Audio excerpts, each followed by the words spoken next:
Okay, welcome in to the Rockets Collective. And boy, do we have a busy show for you today. We cannot wait to get to it. B. Scott here with Brad and Will and Lashard Bankley, your usuals. We kind of back hold again. Got Will back. Glad to see you, brother.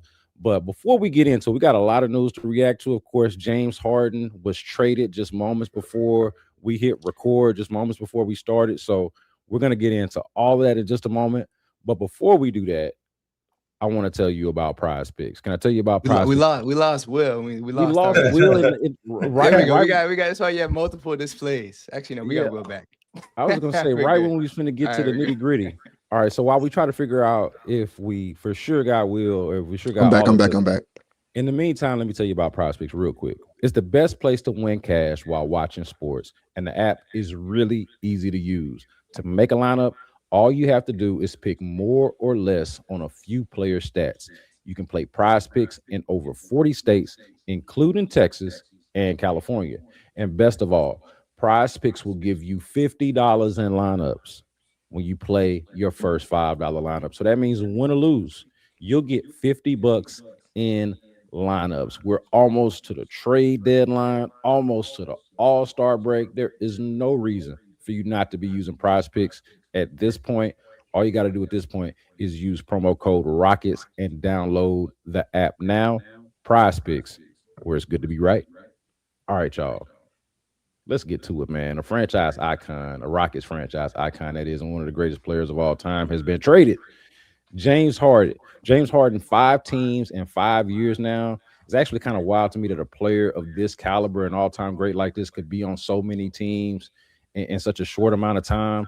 But let's go around the horn here a little bit and react to this news. We just found out that James Harden is headed to the Cleveland Cavaliers in exchange for Darius Garland and a second round pick headed back to the Clippers. We had first heard about some of this news on Monday evening, and now that we're here on Tuesday evening, it is confirmed.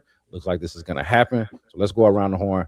What is your immediate reaction? Let's start with you, Brad, to the James Harden trade news.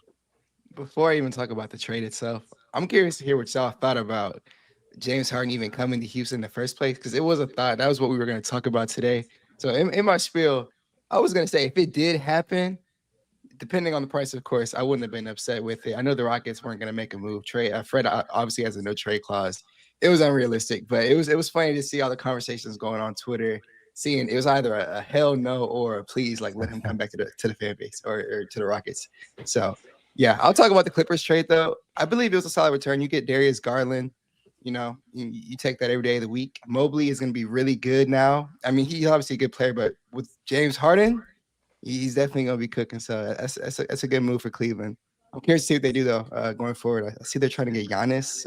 I don't know what's going on there, but we'll see. I do think they get LeBron this offseason, so I'm curious to see how that looks. What about you, the short? I mean, honestly, yeah, you can't say you're surprised at this point just because of the way James Harden has been on, so many different teams in the last few years. I just think he's kind of saw the writing on the wall. Same thing he saw with Brooklyn, how they were kind of imploding. He sees that the Clippers are imploding with all the investigations, and Kawhi Leonard can't stay healthy. So can't say I'm surprised that he requested a trade. Yeah, I am surprised that it's to Cleveland. We were kind of talking about this a little bit before the show. It's a really interesting fit with him and Donovan Mitchell. They both need the ball in their hands. They both not necessarily really off-ball type of players. So that'd be really interesting to see how it works out with that. But yeah, I mean, anytime a big man plays with James Harden, they pretty much have a career year. So yeah, you definitely expect Jared Allen and Evan Mobley to be much better players than they have been with Darius Garland. And yeah, for the Clippers, you get a young guard who still hasn't hit his prime yet. So I think it's a win-win for both teams. I don't know if it makes Cleveland a favorite out in the East, but it's pretty much wide open. So at the very least, I don't think it hurts them. What you think, Will? Um, I think it's pretty shocking. That his time in LA ended that way. I kind of figured I didn't think he was going to retire there. I figured he would find his way back here to retire, but I figured that would be his last stop before retirement. And now he's on a team that's not even like wasn't like a week ago. No one in their right mind was thinking he was going to end up a Cavalier. So that's obviously a little crazy to me. Um, I guess I get it from both sides, right? If you're the Clippers, you didn't want to pay this guy that much longer because he's getting up there in age, and this current iteration of this Clippers team is probably not going to win a ring. Just given the circumstances, they're probably not going to be a contender. So, kind of going off the deep end with the team or with the ship that's already sinking probably isn't the smart thing to do. So, I get why they didn't want to pay him and why that kind of led to him wanting to be moved. And then if you're the Cavaliers, I get it because 37-year-old James Harden is still a better basketball player than I think Darius Garland's 26, 27 years old. So 26. yeah, he's better. Darius Garland's in his prime and he's still not better than James Harden at 37 years old. So I get on that front. You made an upgrade on a team that hasn't been having the type of season I think they wanted to have. I think they wanted to be a bit better in the standings and more of a contender than what they've been so far. So you add in a guy who, I mean, let's keep it a bean. The only reason why the Clippers aren't giving OKC the number one pick right now is because of James Harden. So you're adding that guy to your team in exchange for Darius Garland, who's a good player, but when he's not James Harden until he's been hurt a lot. And I feel like you want to feel about James, knock on wood, he's kind of been pretty healthy throughout his career. So if nothing else, you kind of got that upgrade on that front. So yeah, I mean, it is what it is. I think if I was James, I would have wanted to go somewhere a little bit more of a sure thing. But at the same time, I guess your market ain't the greatest right now. So that's where you end up. Yeah, for me, I think it makes sense for the Cavs in the sense that they're better, and I think it makes sense for the Clippers in the sense that they're younger for a lot of the reasons that y'all have already hit on. So I think it actually makes sense as for as much as it came out of left field and is as random as it is. Like I could see the logic in both sides. Like I think Lashar, you mentioned a good point on how odd of a fit it might be, but even like it's just a better version of the odd fit to be. So they have a higher ceiling in a wide open Eastern Conference. But I do want to get to Brad's question because I wanted us to just react to the breaking news because it did break. I know initially this is what we wanted to talk about, but since the news happened, felt like we needed to react to the news. But what did y'all make of the conversation? Because I was enthralled in it, like the back and forth, the poll that you put up, Brad, some of the polarizing conversation around James Harden of man, we want him back, man, we never want to see this guy again.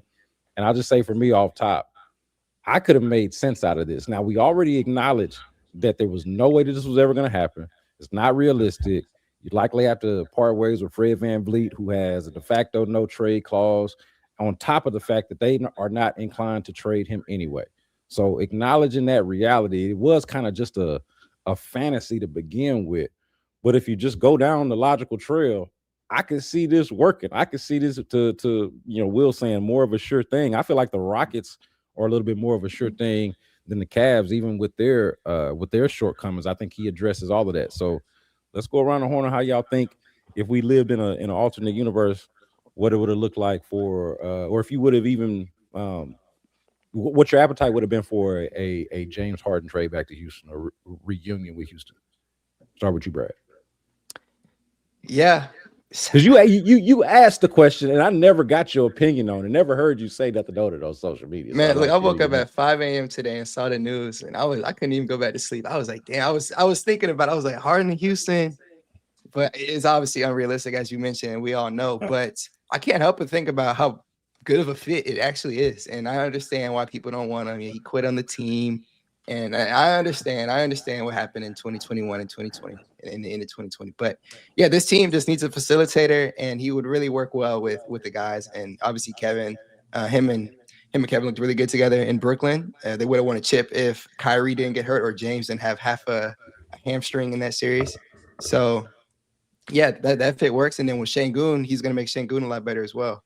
And it was funny. People were talking about, hey, Fred, if you want to come back after the trade, just waive or just decline the option and come back in the summer. I saw people talking about that. So I don't know. I like the fit, and it would have made them even more contenders. And I completely understand Stone wanting to stay patient. And I know people are going to say it's a trade deadline, and the Rockets have a 37-year-old KD. It's not the time to be patient. I do agree with that too, but I don't think they're making these big swings at the trade deadline.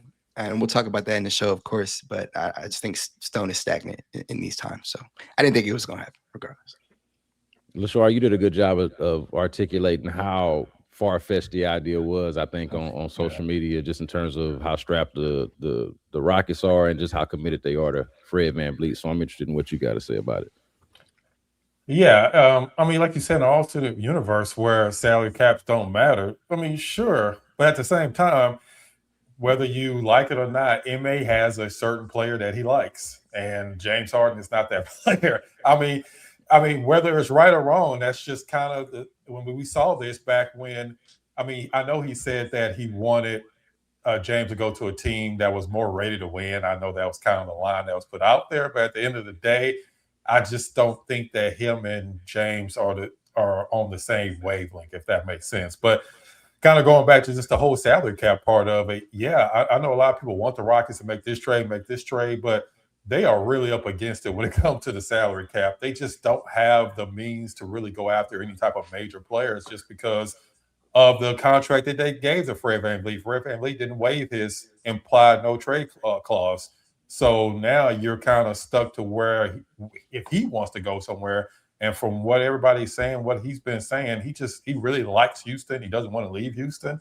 So that just kind of just negates his $25 million. You almost have to kind of just throw that out the window because he's not going to waive his no trade clause and then waive his bird rights, which he would have to do to go to another team. So now you're looking at you're not trading Alperen Sengun, you're not trading Kevin Durant. Next person down the line, Jabari Smith, and he has a poison pill deal. So any team taking him on is going to have to take on $22 million instead of the $12 million he's making. So it's the Rockets kind of put themselves in this situation with some of the signings they had this offseason. So, and you're not going to trade Tari Eason at $5 million. You're just not going to get value for him. What player are you going to get the same value for that making around the same amount of money? And then 20 plus teams are over the salary cap. So you have to match salary. So the Rockets are just kind of in salary cap hell right now. It'll be a different story this offseason because of Jabari Smith's contract will be totally different. But right now, it's just really hard for them to make any type of major trades. I mean, really just talking about Dorian Finney-Smith making $12 million, and how much are you really going to get for Dorian Finney-Smith at this point? So it's just a really tricky situation. So I just think people need to get ready for the Rockets not making any major trade. Maybe they make some small trade, but for them to make some type of major trade, I would be really shocked if that was to happen. Yeah, I mean, we knew that it wasn't going to be James Harden the whole time, or anybody making north of $30 million, because we just don't have the money to make that work, right? You gave Fred VanVleet $25 million a year, and as Lashara pointed out, he has that implied no trade clause that he's like. I know people are trying to rationalize in their heads why he would waive it. He's not going to. Like we can go ahead and get that out the window. He's not going to waive that thing. So pretty much any trade for James Harden or anybody making north of like 25, 30 M's, like it's kind of nothing you can do on that front just because we don't have the money to make it work. You just can't drop these guys onto NBA rosters. So even though there was like the 2 seconds of like, man, Harden's available, wouldn't it be cool to have him on this team? There was always the reality of like, it wasn't going to happen. Now, that being said, if he was here, man, I think we go from a team that's, I'm not gonna say we're not disappointing, because we're on a 3-game win streak now. We're, I think, the 4th or 5th best record in the league right now, something like that. So best in the league, 4th in the West, yeah. So like we're a solid team, but I think we go from solid team to like they have a real chance to do it if James Harden was here. I think he's kind of exactly the type of player that we're missing. And we know what he does in terms of floor raising of a team, right? You typically don't miss the playoffs if he's on your roster. So adding a guy like that who, if Will does drop, does Will drop for you? Yeah, he did. Yeah, he's So if Will yeah. drops, he's just in a storm. I guess if y'all are in Houston, it must be pretty there in Houston. It did rain earlier. It looks like we're Okay. back though. Am I back now? Back. Yeah. Yeah, you're back. You go ahead and continue. yeah, I apologize, everybody. I don't know what's going on. It's raining over here, so I think that's kind of what's frying my connection. But I'll make it short. I think that he kind of gives you everything what the Rockets were missing in terms of shot creation, in terms of playmaking, in terms of dribbling. So yeah, I wish we could have found a way to make it work, but obviously it wasn't going to happen. So. All right, so let's go into reality real quick before we jump over to the Giannis thing, because I do want to go around with this. Like, do y'all have a wish list? We are less than 48 hours until the trade deadline. Maybe wish list is not the right word, but like, what do you think is smart or prudent or makes sense for the Rockets going into the trade deadline? What kind of move, given the limitations that we've all acknowledged at this point, right? That we all understand to be the case. We put out Kobe White out there. I know I was on a podcast talking about Jose Alvarado and Tyus Jones. I mean, this is the kind of the world we're living in, or the space we're operating in at this point. What do y'all think is the best way to go about approaching the deadline, if anything at all? Because I know a lot of people are just cool with the idea of standing pat and riding this thing out. So I want to hear what you guys got to say. I have a very boring answer, but actually, Will's raising his hand. We'll go to Will. Let's Kobe do it. White. Kobe White. That's my answer to this question. I want Kobe White on this team. All I right, think please do tell. Do tell. yeah, let me sell them to you, right? So I think the first thing is you have to assess what are the biggest needs of this team, right? We kind of opted to not necessarily address too many of our weaknesses from last season. We kind of tripled down on our strengths.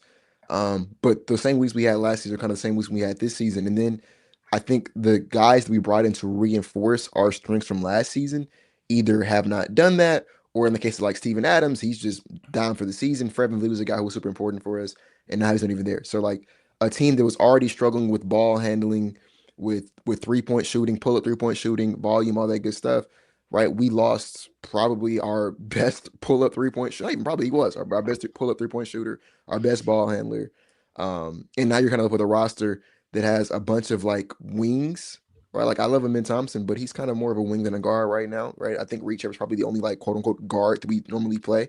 And even then, he's a little bit more inexperienced. So I think this roster really could benefit from bringing someone who's a bit more comfortable as a ball handler and as a shooter. And I think that describes Kobe White.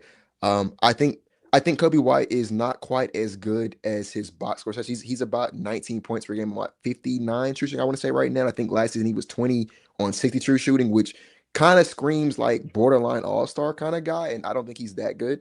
But I do think he's solid. Obviously, he can handle the basketball. He's efficient. He can shoot threes on volume, from range. He can play on the ball. He can play off the ball.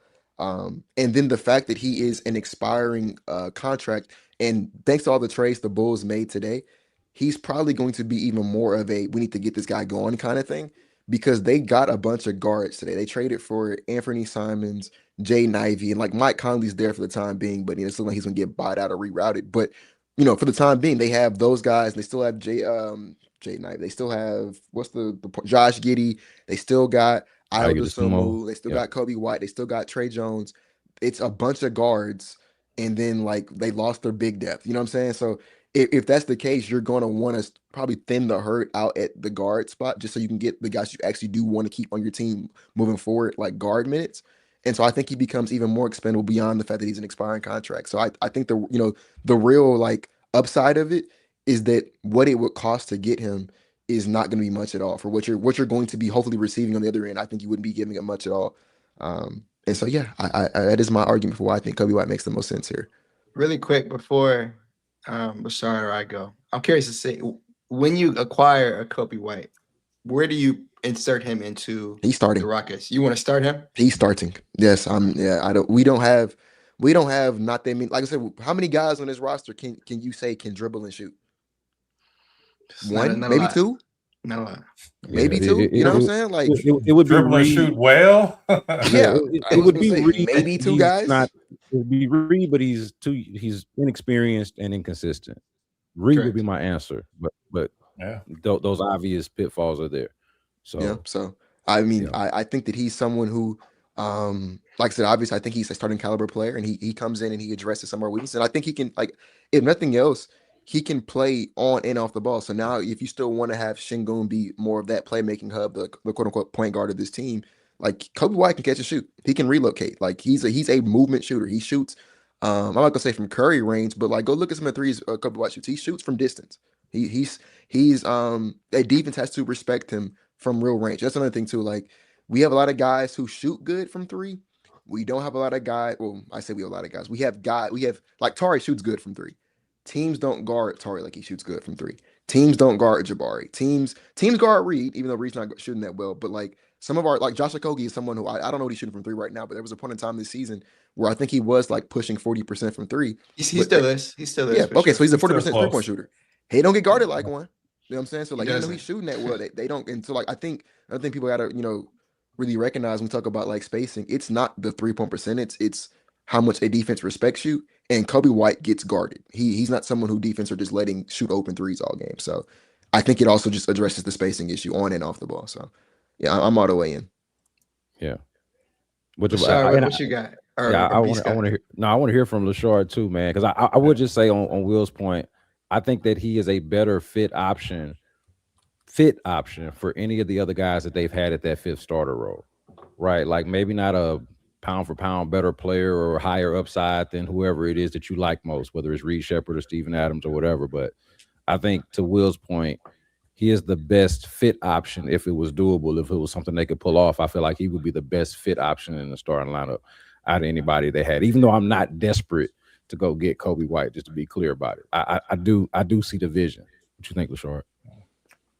Yeah, and out of all the people I'm about to name, he's the best player. The only problem you're going to run into is to get him, you would have to be trading Dorian Finney-Smith, and they're not just going to take just Dorian Finney-Smith. They're going to want one of your first round draft picks, or are you going to be willing to give up a first round draft pick to get Kobe White for basically 30 or so game rental? I Mhm. mean, if they would take a straight up trade for him in a second round pick, I would absolutely do it in a heartbeat, just because of all the points that Will just said, that he's the best option as far as playing off ball. He doesn't necessarily have to be the guy bringing up the ball to be able to score. But again, it just comes down to what are the Rockets willing to give up, because to make those salaries work, Dorian Finney-Smith is pretty much that guy. And like we said, we haven't seen much from him at all this year. So teams are going to want a lot more than just Dorian Finney-Smith to make any type of trade work. I mean, and then of course you're talking about players like Jose Alvarado, maybe even Cam Thomas. Like you mentioned with Tyus Jones, if it was Tyus Jones and from Memphis, he would be absolutely perfect. But he hasn't played like his Memphis days in a while, and we just saw that experiment with him and Kevin Durant last season that didn't necessarily work out too well. So you're kind of scraping the bottom of the barrel once you go past like even those names. Then you're trying to get into the buyout market and players like Mike Conley. I mean, because he's probably about to get bought out here pretty soon, but he's 38 years old. How much does he have really left in the tank? So, yeah, it's a really short list. I mean, if you can get a Kobe White, he'll be absolutely perfect for this team. But then you're also going to have a lot of competition because he has a really tradable salary. So you're going to see a lot of teams kind of competing with the Rockets to kind of get somebody like a Kobe White on the team. But yeah, I mean, out of all the ones I just named, he's definitely the best player on that list. Yeah, I said my answer was boring because, I mean, if they stay put and they don't make a move, I personally won't trip. I know a lot of people will be upset, and rightfully so. But yeah, Kobe White, I'm looking at his numbers. He was shooting 37% from three before this 3-game skid. He's shooting 35% from three right now. On wide open attempts, we get on Jabbar. He's shooting 32% on his wide open attempts this year from three. And that's over 6 feet. Maybe that changes when he comes to Houston, or maybe he's just in a bad stretch. I saw someone in the comments mention a calf injury. I'll be honest, I need to look more into that myself. But yeah, if you trade for him, it's dependent on price, right? Lashard mentioned it. It's probably DFS if that's the move in some seconds. They're swinging for Tari Eason right now. I don't know if that was mentioned yet, but that is hilarious, and it's definitely not happening. I saw reports saying that they were continuously calling to get Tari, and again, it's just not happening. So if it comes down to seconds and Dorian Finney-Smith, I'll be okay with it 100%. I'm not tripping. I still am curious to see what happens. You know, if you make that move, what happens with Reed Shepard? He's been bad recently. Like the shot is just not there. And obviously in the playoff time, it could get ugly. And if you don't want to waste any KD years, you make that move right now. If you're going for experience and you want them to be ready for the future and just give them this experience in the playoffs, then you go stay put. But we'll see what they do. Stone has told us time and time again he's really chilling when it comes to the trade deadline. So I promise you it wouldn't shock me if they don't make a move. But if they do, again, and it's for seconds in DFS, you kind of just watch that move in the offseason, then it's cool. But it would be disappointing for me because not getting Kobe White, but for DFS, because I really do think when they got him, that was a perfect acquisition. I've said it time and time again. A 3-and-D wing who can protect the paint, and he knows his role. He's shooting 40% from three, and the wings are what you need in the NBA today, and it just doesn't work out. It would be annoying. But hey, if you can bring Kobe and he's productive, I wouldn't trip at all. I think I No, was go gonna ahead. say I think that I'm not gonna say Stone has to make a move at the deadline, but it will be a bit interesting to me if they decide to just keep the roster exactly the same. So, meaning you don't even get a buyout candidate. Like it's just the same roster, nobody gets added to it. Um, and if that's the case, I would kind of want to know, and maybe I don't have to know it today, but I would want to know like that there is a long-term plan. Because like I get if your idea is like, hey, there's a bigger fish we want in the offseason, and if I trade for Kobe White right now, I can't get that bigger fish. I'm fine with that. But like I said, I would just want to know that that's the reason why you didn't do it. And the reason I say that is because this team, we're like fifth best record in the league, fourth best in the West. But like, let's keep it a beam, bro. We're dropping like flies right now. Fred is done for the season. Steve-O is done for the season. Tari and DFS don't play back to backs, and they're both on minutes. I think Tari just I think he just got off minutes restriction, but He's who off. knows? Yeah. Yeah, who knows with him? I love Tari Eason, but would anybody on this panel be surprised if in 5 games he comes up limping? I wouldn't be. And so like we're watching a team that's like losing playable bodies every single week. And I think the fact that we're asking Amin Thompson, who I'm going to say at this point in time is second in the league in minutes, and I think Kevin Durant is third in the league in minutes. And like the Amin stuff is whatever. He's a freak athlete. He's young. It is whatever. But the fact that 37-year-old KD is third in the league in minutes, and I think a lot of that is because like if KD don't play, who are we playing? Because like I said, DFS Mitch Strickson doesn't play back to backs. Tari and Mitch Strickson doesn't play back to backs. He's missed a huge chunk of the season. Same thing with DFS. Adams is done. Fred is done. Right? We're asking guys like Jay Sean Tate to give us minutes. And I love Jay Sean Tate, but like he should not be in our rotation right now. Just keeping it like if we're seriously trying to win a championship, we're trying to compete this year. I don't think he should be in that rotation. And so I think if nothing else, you got Oh, it was getting good. He was cooking. I will say, shout out Jay Tate. He had a good game. He did. They don't win the game. They weren't winning. They weren't winning the game without Jay Tate. They don't. For whatever it's worth. But Will is right though. Like no, two things. Okay. Two things can be You're true. good. You're good. You said Jay Tate can't be in Okay. the rotation. And then yes, go ahead. yes. Go I'm ahead. trying to make this quick. That somebody else said it. Alperen Sengun's ankle. He's missed a couple of games with that injury, right? Like it's a lot of stuff. And there's no disrespect to Jason Tate at all, by the way. I'm not trying to disrespect him. I just think you're good. You're good. I think that if nothing else, I think he's kind of a bad fit right now for we need spacing, and he's not really providing that. So like when you're having to play guys like that because you don't have other options, and like I said, you're a 37-year-old star who you would. I think part of why we all were excited to get him was that he would be able to load management throughout the regular season. It's been the opposite of that, and we've been fortunate that all he suffered is that one injury to his ankle. Knock on wood, that he's supposed to be coming back sometime pretty soon from. But like this could be a lot worse. It still can get a lot worse. And so I think if nothing else, for the preservation of Kevin Durant's health, I think you have to get somebody else in this room who can play, who I can put on the NBA court. If you factor in the 25 M's from Fred, and I think Adams is making like what 12, 13 M's.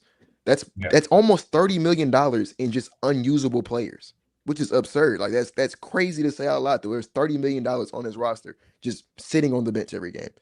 And so that's not me saying I want them just to blow the roster up and everybody got to go. But I think for the preservation of these guys' health, right? Like Kevin Durant specifically, he should not be third in the league in minutes right now. For the preservation of his health, I think you need to bring it. Like I said, not a trade candidate.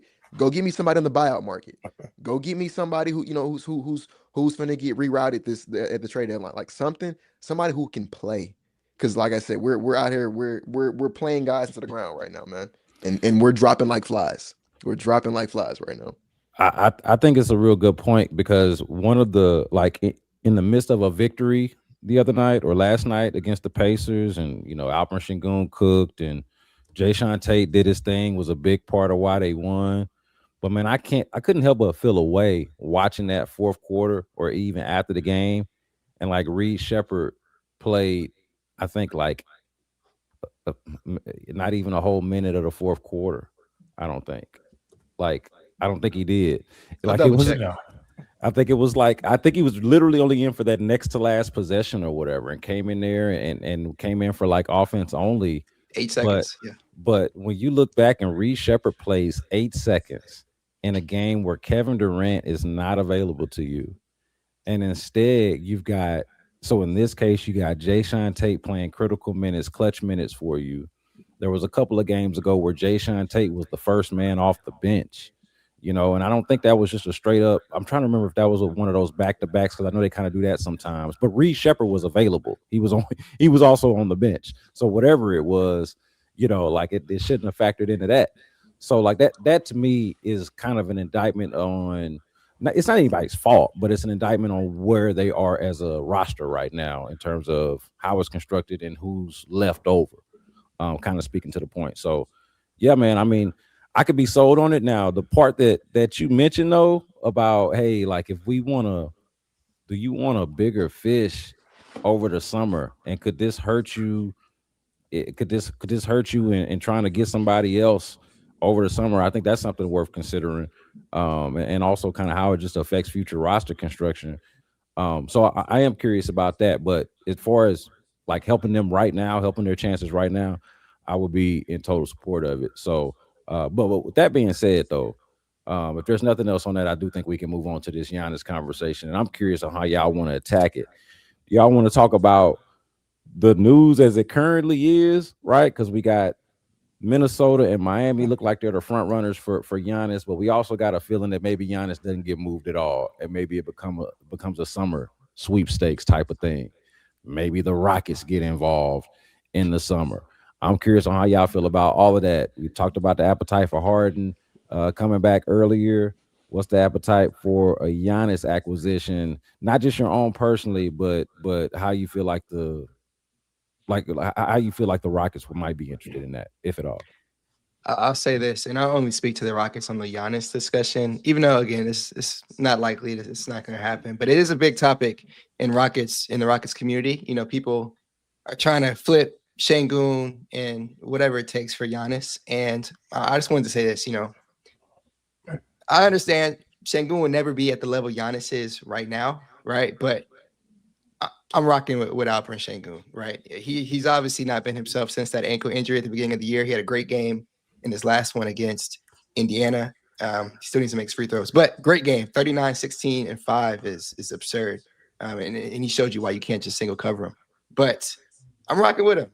Through any rough patch, I know what he is. I know what his potential is. He's going to be a really important piece to this team. He's 23 years old, and I know the potential. I know what I've seen the past 3-4 years since he's been here. Year 5 now. It goes by quick.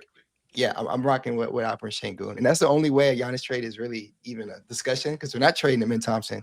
So it starts with Alperen Sengun. And me personally, I'm rocking with Sengun. And I know the fans, they didn't, or the Turkish fans, they were mad at me for saying he didn't deserve to make the All-Star game. He was in a slump. He's an all-star player. I think he's a all-NBA second team caliber guy. That's how good he is when he's playing at his best. He just was in a bad slump at the wrong time. And that's all I meant by that comment. But I'm riding with Alperen Sengun. And I would not move for Giannis. What about you, Short? Yeah, I mean that's the problem. It's going to take Shangoon regardless, and not just Shangoon. You're going to give up more than Shangoon to be able to get a 31-year-old Giannis who, I mean, let's be honest, he's been dealing with injuries on and off for a while now. So you're going to be giving up on a 20-something-year-old potential superstar player.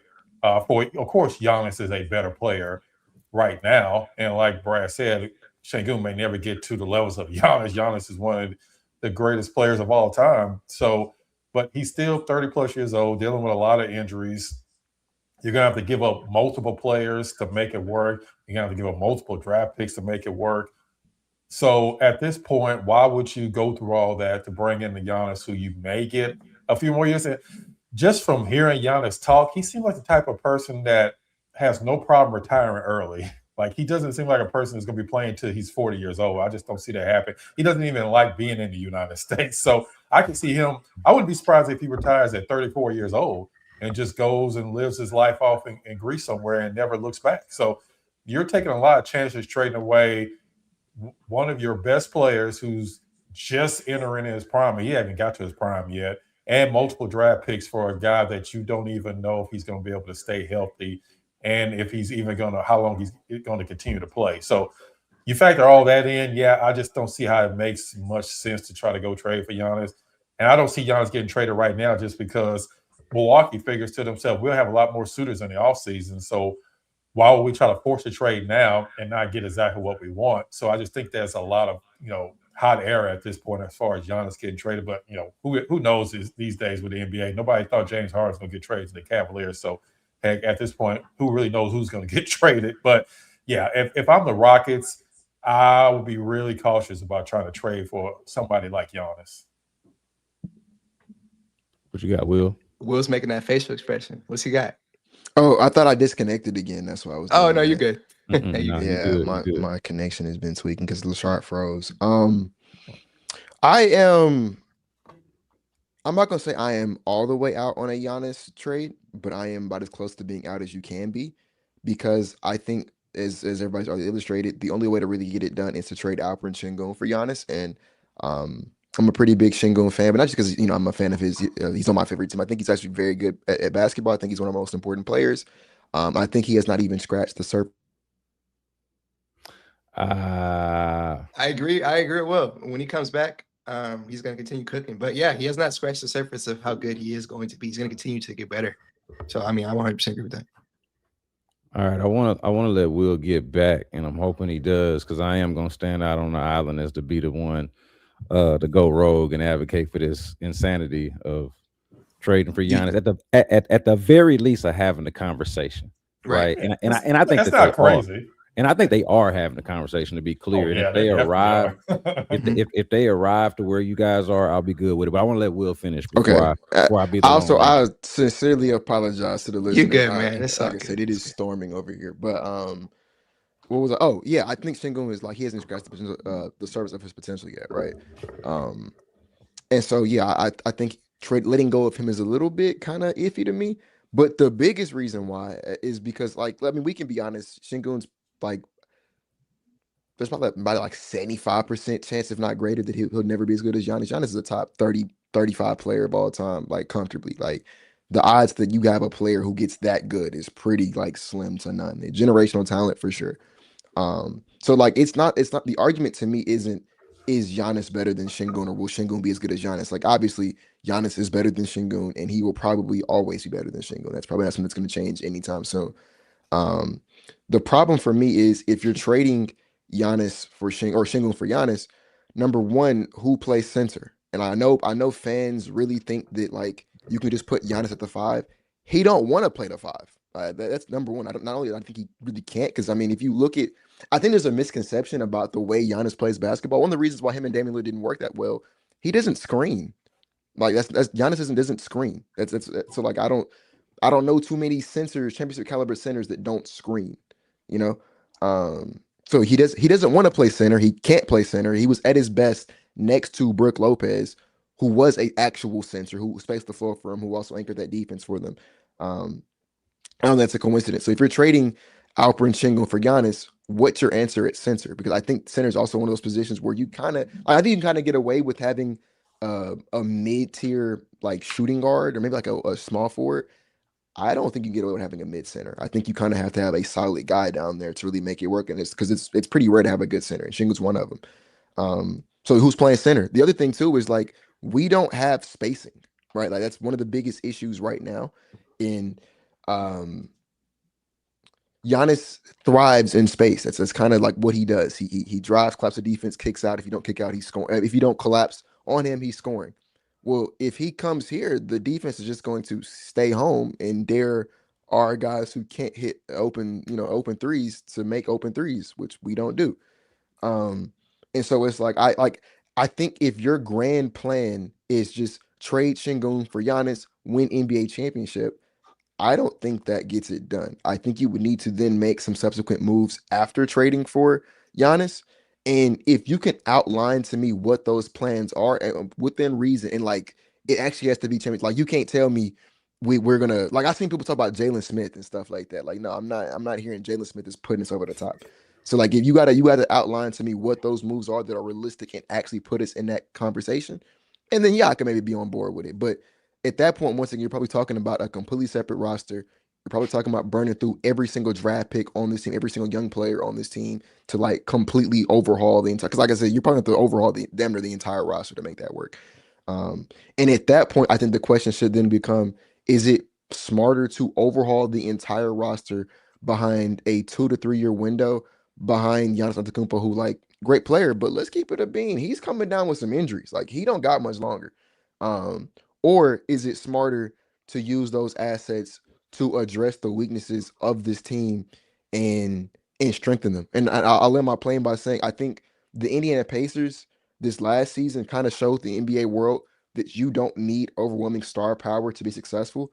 I think cohesion makes a lot more sense than just big names right now. And I think if that wasn't the case, I think the Pacers wouldn't have sent home the Bucks in the first round, the very team that has the superstar talent that we're talking about trading for. If that's all it took, that wouldn't have been the case. But like the Pacers with Halliburton's a good basketball player, but he's not top 30 all the time. I don't even he's not even I don't know if he's a top 15 player. Bro, may not even be top I would As say he Hallie. I personally think Hallie top as he's 15. cooking Hallie, I cuts him think he off top right as he's 15. cooking Halliburton. Just real quick on what just I don't yeah, I agree. I just don't think you need a bunch of superstar type players. This team with Fred VanVleet healthy, with if Dorian Finney-Smith would have came in healthy, and you still have Steven Adams as a championship contending team. So I don't think you have to go out and make these big swings to go. Just go fix the holes on the team. The holes on the team are they need a actual point guard on the team, and they need consistent shooting. That's the holes on this team. They're a good enough defensive team. You have two superstar players. Just go fix the minor holes that you have on this team right now. If Fred VanVleet was healthy, we wouldn't be having a majority of these conversations right now because as much as people hated on Fred VanVleet last year, he fixes a lot of the issues that the Rockets have right now. Yeah. Yeah, Yeah. nah, I think everybody makes reasonable points. Will made a really good case there as far as like the future roster construction and how do you make a team. The fact that you'd have to make build a team around, or let's see, did I do that wrong? Did I mess up trying to get Will in there? I shouldn't have touched that. It's all Uh, good. but so I think all of that is reasonable. I am about the high end talent, man. And the thing about it is, y'all, every single one of you mentioned this. The fact that Giannis is an all time great, a generational talent. I'm not gonna say one of one, but I just don't think that. Let's put Kevin Durant to the side for a second here. We're talking about this young core. I don't think that there is a player worthwhile as much as Giannis is. As much as I love Sengun, as much as I love this young core, as much as I love what they got going, and as okay as I would be if they kept it going, I think it'd be fine. I also think it's worth having this conversation and at least going down this road to see what it looks like. Yes, it would be on them to answer those questions that Will brought up. How do you build a team around Giannis? Who's playing center? Where's our spacing coming from? But that's what you get paid for. That's what you get paid the big bucks for. That's what team building looks like. How do you build around your stars? How do you maximize your potential? And I just want to point out, man, Giannis has not finished outside the top 5 MVP voting, despite all of this talk about him not playing as many games and the calf injury and all of this. He has not played fewer than 61 games, really, at any point. He has not finished past top 5 MVP voting, including last year, at any point since he started winning MVPs, which was 7 or 8 years ago. He is Defensive Player of the Year, top 10 voting every year. He is all NBA, first team every year. Like we're just talking about a totally different caliber player, which is no disrespect to the players that are already here. This is the type of player that would be a shapeshifter, and I would be willing to pivot a little bit on the idea of the future. I do feel like there's a little bit of fallacy in this idea that just having young players means that they're going to be here for the next 10 to 12 years. Man, James Harden just got traded to the Cavs. I know he's an older player, but like my point is stuff just changes so quickly. I don't really have like the vision for what the next 5 to 10 years looks like. I'm actually okay with planning out a team on a 2 to 3 year basis and going from there. 5 years ago, I had never heard of Amin Thompson. I had never heard of Alper Şengün. Now, if I followed the Turkish game a little bit closer, I probably would have because he's been good for a long time out there. I understand. But I'm just saying, these players, there are good players come around. Giannis's don't come around too often. So I would be willing to do it. I would be willing to, and I'm willing to be the Lone Ranger. But like, I mean, you guys follow this. This guy has been excellent despite the talk of his decline. He has been a top 5 MVP guy for a decade. So like to me, that it just completely changes your team. It completely changes your trajectory. I would be up for it. I'll So say this really quickly. I'll be the I want Lone to Ranger. chime in. Yeah, I want to chime in because you said, and it makes sense. You want to look more towards, especially when you get a guy that like KD, you want to look more towards. You said the next 2-3 years opposed to the future. I will say it concerned me at first because I want to say Nico Harrison said that word for word too. So that concerned me in itself. But Well, but look, outside of that, I also think that so who all are you gonna have to give up is the question. But like assuming that Amin Thompson is not a part of the deal, right? Or reach it, like right. you still have young players that I feel like you can still kind of build a team around. And to me, it's like it is worth the squeeze to me to see what you can maximize with a Giannis, a KD. It does bother me to Will's point that Giannis doesn't screen. That's kind of like a little subtle thing, a part of his game that bothers me. But outside of that, man, to me, you are maximizing your potential to a much greater degree. Like I'm looking at this team right now, and Will's been the main one talking about how this ain't no championship team after the Fred VanVleet injury.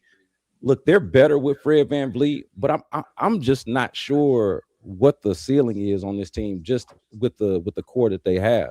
I feel like Giannis, I've seen that work. Now it would take some work behind it, but it's absolutely a conversation that I'd be willing to have. And that's So my biggest problem with it is will take some work behind it because he's making $60 million a year next year.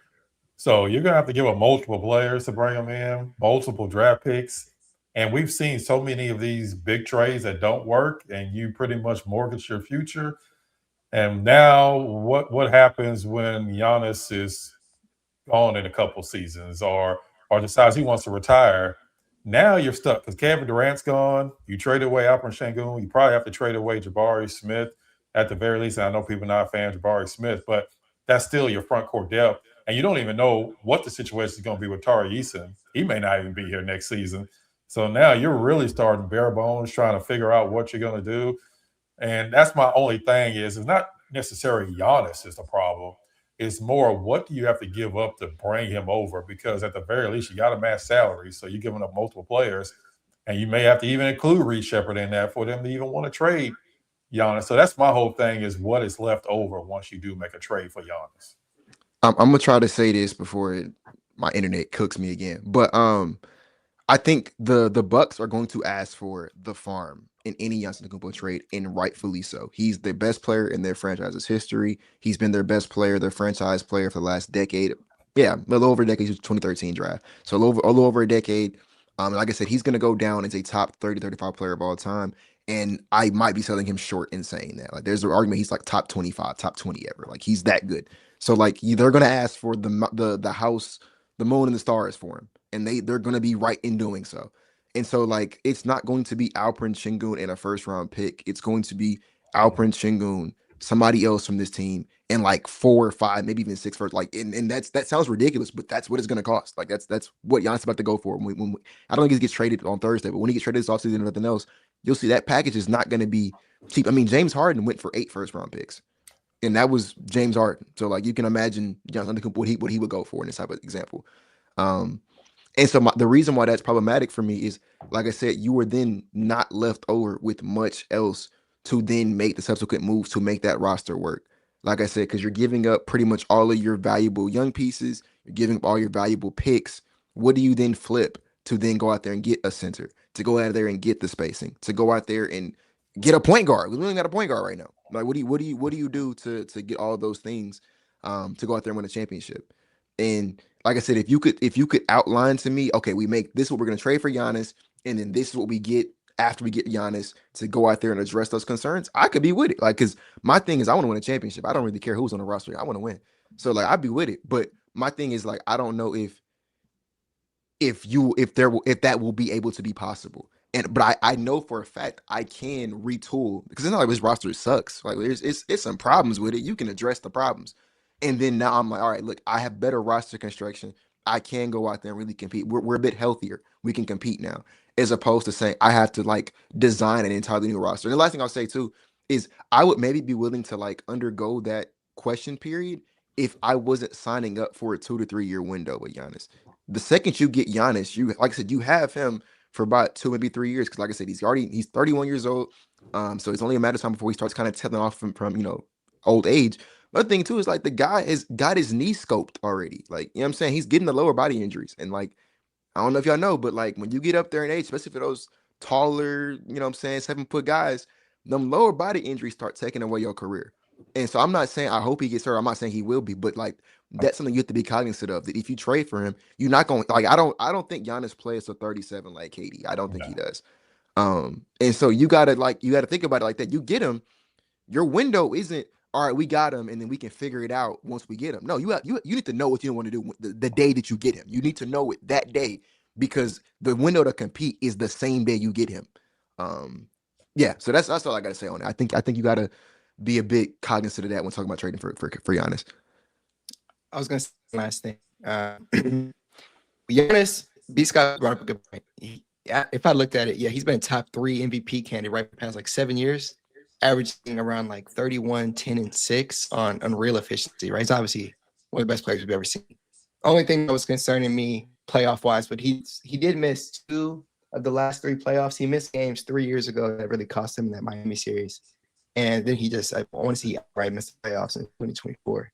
So great talent. He is getting up there, and he does kind of miss games too at the wrong time. So again, it's not really happening anyway. So that was what I was going to say on that Giannis front. So I did, if you don't mind, I have a question in the chat that I wanted to answer really quick from Sengun. He was trying to see why I would be okay with the Rockets doing nothing, and my answer to that is if Fred VanVleet does not get hurt, I do think this team is a front runner for the championship. I think next year they're a front runner for the championship. I like the guys that they have. I know young guys continuously get better. It's a boring answer, and if y'all want to cuss me out, I understand it. It's cool. But I just want to say I think this team is a championship team if Fred is not getting hurt. And flawed and all, they're a top 5 team right now, and they're going to be much better next year. And that's the only reason I would be okay with it. If you want to move Steven Adams because he got hurt for Kobe White in some seconds, I'm not going to trip at all, right? I get it. But next year, I think they'll be fine. That's just me. I think they're going to be championship contenders next year. And that's where I'm at. Hey, sometimes the boring answer is the right answer. Sometimes you need to keep it dead ass boring and keep it simple. I acknowledge that. Fair enough. I'm just shooting for the moon here, man. I won't, and I don't know if I got 5 to 10 years, man. I want a championship now. You know what I mean? But yeah, no, yeah, no, I think those are all reasonable points. Now, I will say, kind of like just back to the point, the idea of like, what do you do? And I'm not dismissing none of the points that y'all made, but the idea of like, how do you build around a 30-10 top 5 MVP guy? Like, I don't know. Still, like, that's the great challenge of like he's that great that he's worth that challenge of actually trying to figure that out. No, do I have the exact layout of the plan? Nah, I'm not smart enough to be that guy. If I was, I'd be in a different position. But the people who are, I feel like it's not that unreasonable of a thing to try to figure out how to build around an all-time great while he's still, and I think that's the key part for me, is like if I was actually convinced that he was a declining player, he's a declining player in the sense that like we're all getting older. You know, he's got more days behind him than he's got ahead of him. But you know, like he's still performing it. Like he's averaging 28 right. I know he's hurt right now. He's averaging 28 right now. You know, so like it just hasn't been, when you look at the production, he's still just incredible.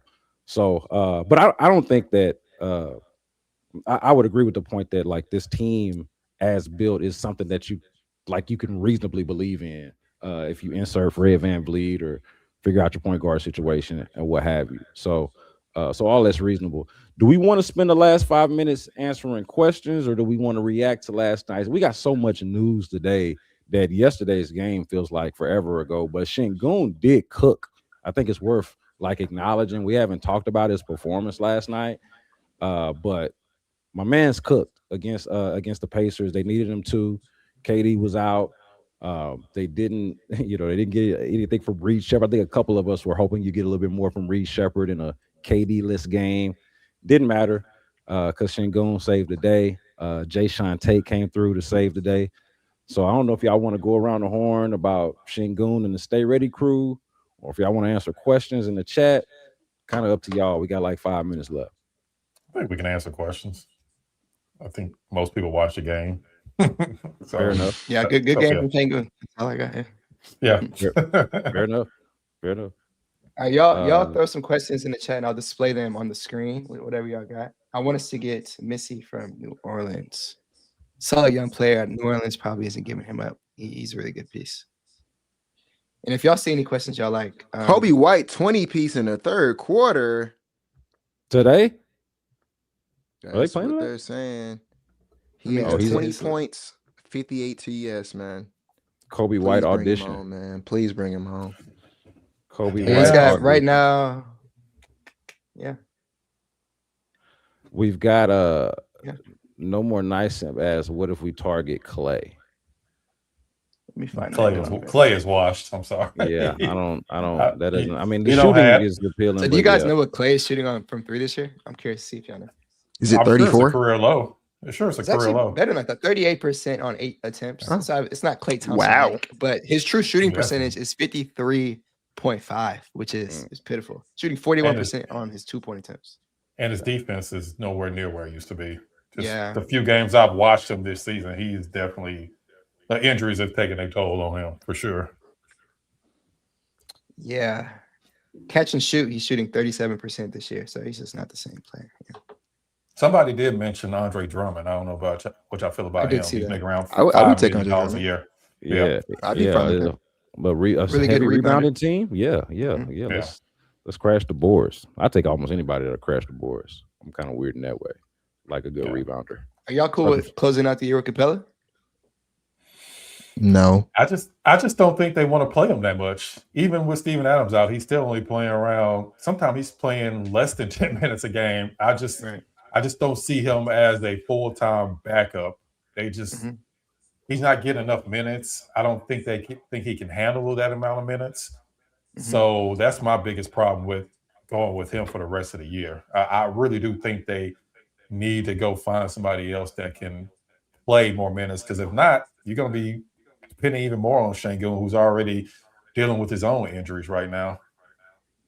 I just know I don't want to see any more Jabari Smith Capella pick and rolls. I tweeted about that live. Bruh. I feel like I've counted no less than 3. Hey, he had alley-oop and a behind Yeah, the he threw back. it live, man. Nah, He was he diving. did. He was diving. But I'm just saying, like, let's not do that. Let's take that out of the diet. Capella can stick around as long as there are no more Jabari Capella pick and rolls. That's my official stance on it. Sorry, we got you called out in the chat, man. What do you think? Is Houston being active at the deadline? No. I mean, I guess it depends on what you mean by active. I don't see them making. I would be probably more surprised if they make a trade than if they don't make a trade. I'll just put it like that.